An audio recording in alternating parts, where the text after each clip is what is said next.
Shalom, Brahot, Boker Tov, Shabbat Shalom Lekulam. Nós passamos do período Tisha B'Av, e passamos pelo Shabbat da visão, que é o Shabbat que se diz o Shabbat Hazon, né, que é nesse Shabbat que os médicos hasídicos dizem que cada judeu pode contemplar a visão do terceiro templo e a redenção e a construção de toda a Nova Jerusalém, no sentido de estar a presença divina novamente na sua totalidade em Jerusalém.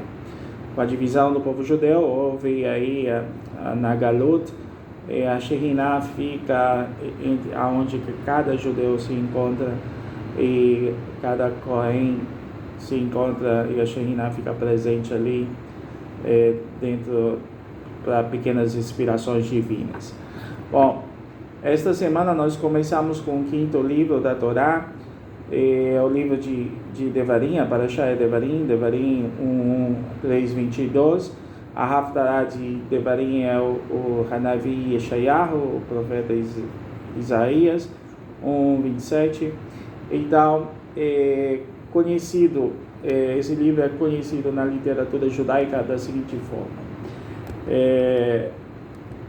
O livro de Devarim, que é no termo grego Deuteronômio, é chamado de Mishneh Torah dentro da literatura rabínica, tá? Mishneh, revisão da Torá, né?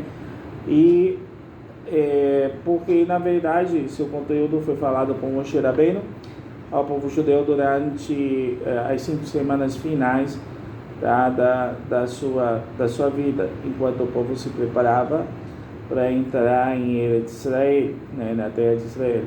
Então, Moshe explica e vai comentar muitas das misvotos ortogadas previamente, outras que aqui vão aparecer pela primeira vez. Também adverte continuamente ali sobre sermos diligentes, fiéis dos ensinamentos de Hashem. Então, ela é considerada a Mishneh Torah por causa dessa situação aí que nós vamos ter que de revisão, de diligência, de capacidade de observar bem a Torá, evitar que nós venhamos cometer algum erro diante de Hashem, diante dos homens, sermos exemplos. Então, em Devarim 1:22, 3 até, 1:3-22, começa com a velada censura de Moshe, na qual faz referência aos pecados, às rebeliões que o povo teve durante esses 40 anos anteriores no deserto, Bar Midbar, né? Então, ele vai relatando vários dos incidentes significativos e que ocorreram com o povo Yehudi no deserto, né? Sobre as luzes e sobre as narrativas prévias da Torá. Então, Moshe vai falar da malograda missão dos espiões, né? Enviados para viajar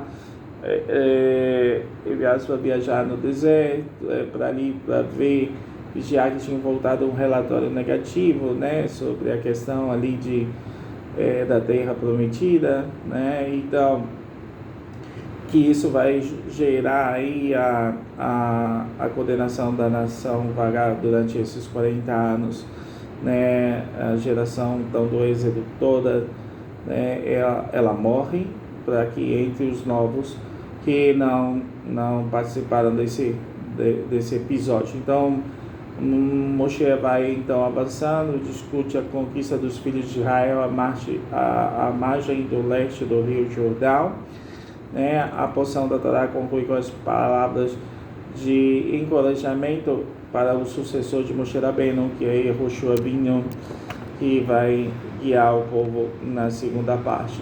Bom, o livro de Devarim contém as palavras de Moshe, ali e Deuteronômio, o termo Deuteronômio vem do termo grego de Deuteronomio, que significa segunda lei. Detalhe importante: esses parâmetros de tradução grega, latina, relacionados à Torá, não bate com um significado em hebraico. Então a gente tem que deixar claro aqui que, na verdade, a Torá não significa lei é chok. A Torá, sim, é ciência, instrução e conhecimento, doutrina divina, então não tem nada a ver com lei. 80% da Torá ela é bom senso e 20% aí tem algumas questões de legalidade, mas nada que seja uma coisa tão pesada como pessoas dizem por aí. Então, ali o livro de Devarim, sim, é Mishneh Torah, revisão da Torá. Então, mesmo em cima disso, podemos aí extrair uma lição na inclusão desse quinto livro, conforme relata o Talmud, né? A gente pode lançar um pouco de luz, relacionado a essa situação. Bom, o Talmud enfatiza que quando uma pessoa está revisando algo, deveria fazer isso por 101 vezes. Então, se nós estamos revisando alguma coisa, temos que repetir 101 vezes. Qual a diferença entre 100 e 101, né? Os comentaristas do Talmud, né, explicam que, sob uma observação psicológica, a pessoa revisará um conceito 100 vezes para alcançar um objetivo elevado. A verdadeira revisão é superada pela conquista manifesta da pessoa. Então você tem que, em termos bem simples, 100 é um belo número redondo. Então, revisar 101 vezes demonstra a suprema natureza do caráter da pessoa envolvida, né? Então, ao revisar 100 vezes, já talvez completei minha missão. Mas revisar 101 vezes, no entanto, diz que você está acima de além do que é o chamado do dever. Então, ali nós temos que entender que a revisão da Torá deve ser acima do nosso dever. Revisar, estudar, praticar, ela tem que estar acima do nosso dever, acima da nossa missão. Então, quantas vezes, né, vamos dizer assim, quantas vezes ao final de uma palestra declaramos: poxa, isto foi incrível. Então, pretendo aproveitar, as pessoas podem dizer, pretendo aproveitar essas lições para a minha vida cotidiana. Então, quantas vezes aprendemos algo em uma aula que realmente nos inspira, né? Quantas vezes lemos um artigo sobre as lições da Torá pensando como ele é esclarecedor? Então, porém, apenas um dia depois das lições, inspirações, simplesmente vão desaparecer, né? Então, voltar aos nossos empregos, às rotinas diárias, simplesmente apaga tudo aquilo que aprendemos apenas um dia antes. Então, se pudéssemos separar o curto tempo necessário para revisar, imagine como seria mais duradouro, mais brando o regime de revisão.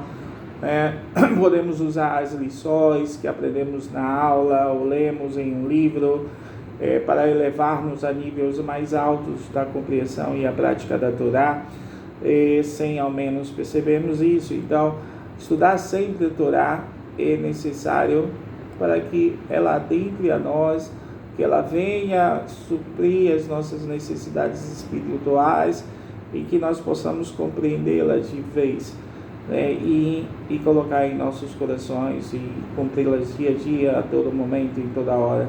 Então, a revisão ela é importante por causa disso, porque só assistir uma aula ou uma prédica rabínica ou o que seja, isso vai sumir, vai desaparecer no outro dia. Mas se nós pegarmos o que foi ensinado, praticarmos, lermos todo santo dia, né, vamos dizer assim, toda análise declaremos então assim como um ato revisionário da nossa fé, que guarda esses mandamentos. Por isso, quando a Torá diz que a gente tem que ler, né, o Shema, que é um mandamento positivo da Torá, que deve ser cumprido 2 vezes ao dia, pela manhã, na prece de Shaharit, e à noite, pela noite, né? No Arvit e na Kiryat al-Hamaitá, né? Que é lido um pouco do trecho, né? Isso, quando a gente lê isso, sendo lido, né, se torna um ato revisionário da nossa fé. Então, nós vamos estar incutindo o Shema em nossas vidas. Então, o Shema é composto por 3 trechos da Torá, que é o Deuteronômio 6, 4, 9, 11, 13, 21 e número 15, 37 a 41. Então, nós temos 3 trechos que falam sobre o Shema, que é considerado a oração mais sagrada para o povo judeu, por isso deve ser repetido. Então, e devem ser lidos cuidadosamente, sem interrupções, seja por palavras, seja por gestos. Os homens costumam beijar o tzitzit, né, na leitura do Shema de dia. Então, cada vez que menciona essas palavras no meio do 3º parágrafo do Shema, é também a última palavra emet, né? Cobrem os olhos com a mão direita ao recitar o versículo do Shema para maior concentração, né? Ao pronunciar Adonai, né, deve-se ter em mente que Ele é o Eterno e existiu e existirá para todo sempre. Quer dizer, antes de tudo ser criado, Ele está, antes da criação das leis físicas, químicas, matemáticas, filosofias, religiões, era somente Ele na sua total unidade. Quando fala a palavra, o último versículo, né, Echad, composta de 3 letras hebraicas, que deve ser pronunciada com ênfase, Echad, em especial quando se reflete ao significado da primeira letra, vamos dizer, Aleph, com um valor numérico 1, diz respeito a Deus 1. A segunda, Het, com valor numérico 8, significa que Ele é a soberania absoluta sobre o infinito, sobre os seus mundos criados. E quando entra a letra Dalet, um valor numérico 4, lembra que ele também domina os 4 pontos cardeais, e no final do 3º trecho, as 3 últimas palavras antes de emetição, para declarar a verdade absoluta dessas coisas. Então, Moshe Rabbeinu explicou que em detalhes a primeira mitzvah, crer em Hashem, disse ele: Shema Israel, Adonai Eloheinu, Adonai Echad. Ouve Israel, o Eterno, nosso Deus, o Eterno é um. Adonai é nosso Deus, Adonai é um. Então, quando pronunciamos este versículo, aceitamos o domínio de Hashem no passado. As nações não conseguiam acreditar que havia um só Deus. Então,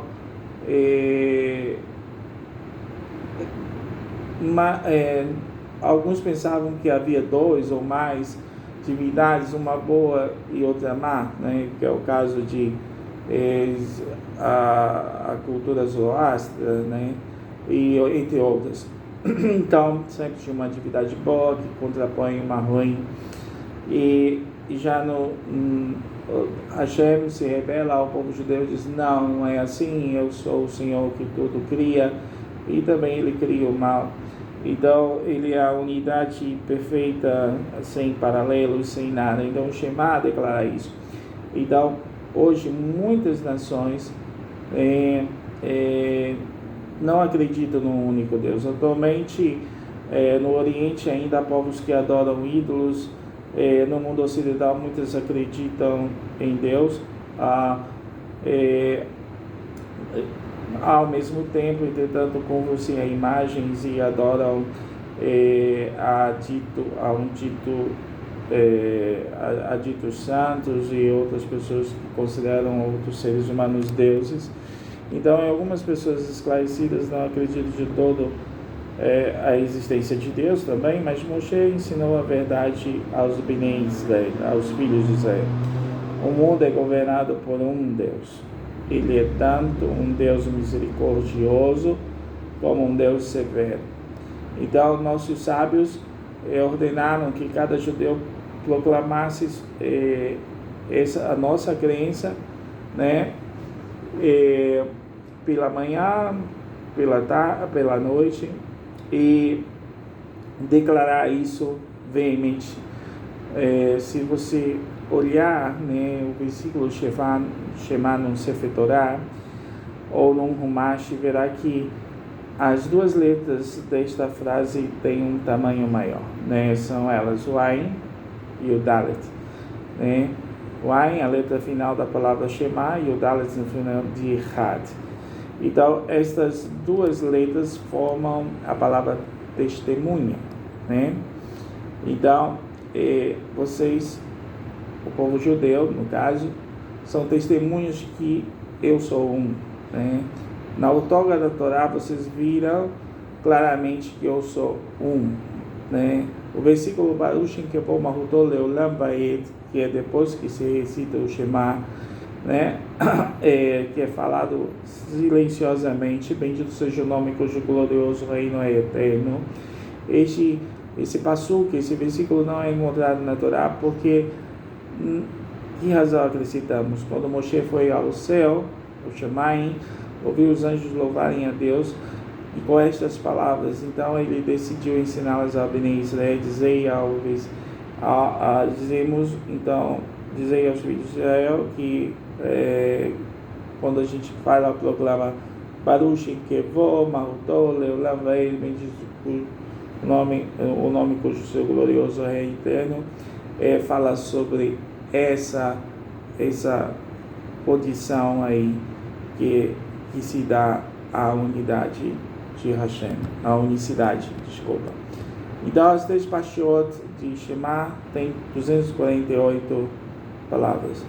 Quando um judeu reza sozinho, repete as palavras Ani Hashem Elohechem. No final da leitura do Shema, porque os três parágrafos do Shema são mais aquelas três palavras perfazem 248. Então, o corpo de uma pessoa tem 248 partes. Nossos sábios ensinam que se pronunciarmos com cuidado cada uma das 248 palavras do Shema, Deus protege a cada uma das 248 partes do nosso corpo. Então, sempre que rezamos, é importante pronunciar cada palavra.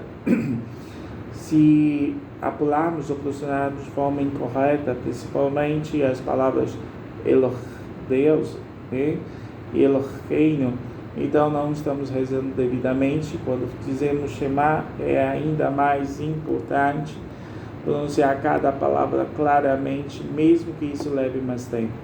Então, Verhavatá, o segundo versículo do primeiro parágrafo do Shema, Moshe continuou Verhavatai, Et Hashem Elokecha, Behol Levabehu Rom Nasher Rom Eudeha.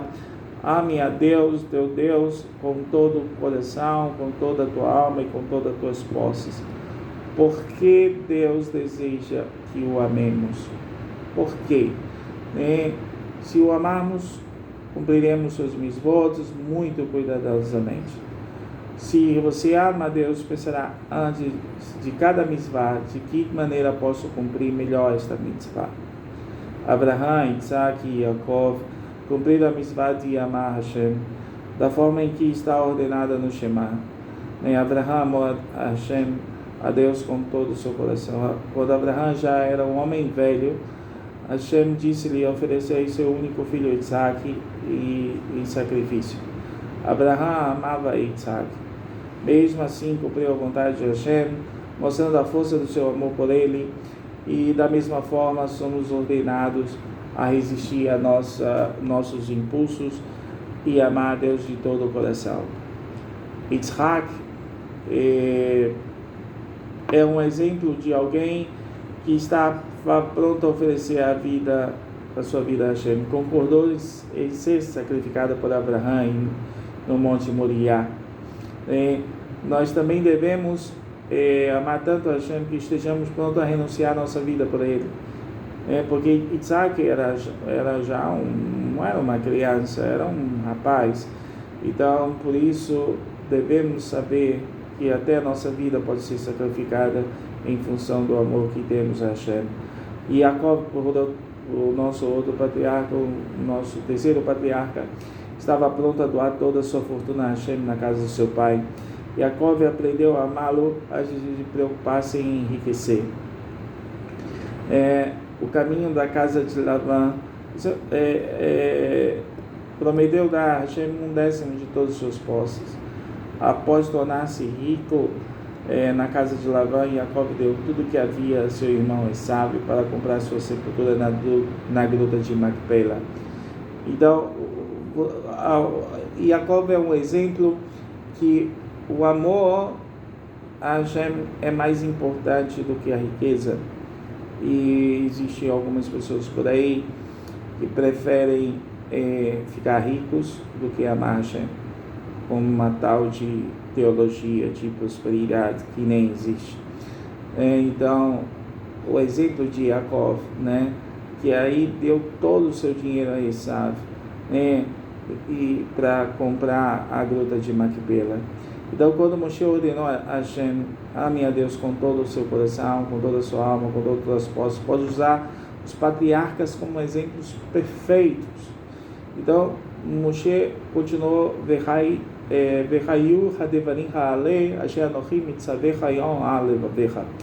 essas palavras que eu te ordeno hoje ficarão sobre o teu coração. Não devem sentir essas palavras, que essas palavras são velhas. Elas devem nós devemos sentir como se tivéssemos recebido ainda hoje no Monte Sinai. Veshinatan levanecha vedebatar bam beshibtecha bevetecha letecha vadere pshpecha vukumecha.